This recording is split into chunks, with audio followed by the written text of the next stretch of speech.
All right, we've already taken a look at the Creator 5 and what that's all about. If you haven't seen that first look footage, I'll drop that link up here. But Flashforge just changed this conversation entirely. They just dropped the Creator 5 Pro.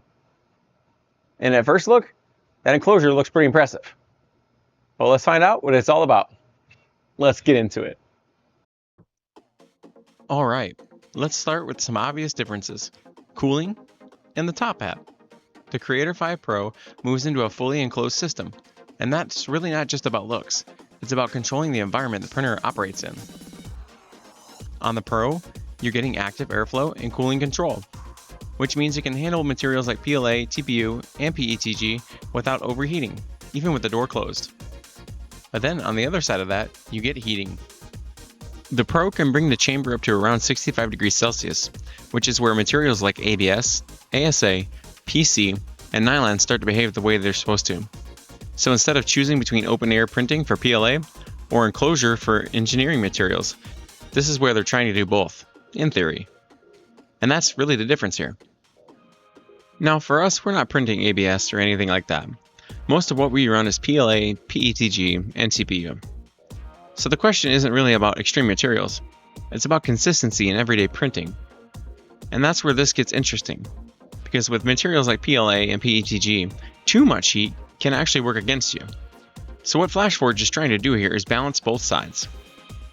Controlled airflow for cooling, and a stable environment so your prints behave the same way every time.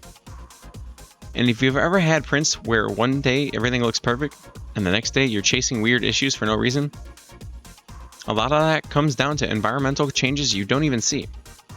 Room temperature, airflow, heat buildup, all of that affects how your prints come out. So if the system can actually stabilize a lot of that, even just for PLA and PETG, that's where you start gaining real consistency.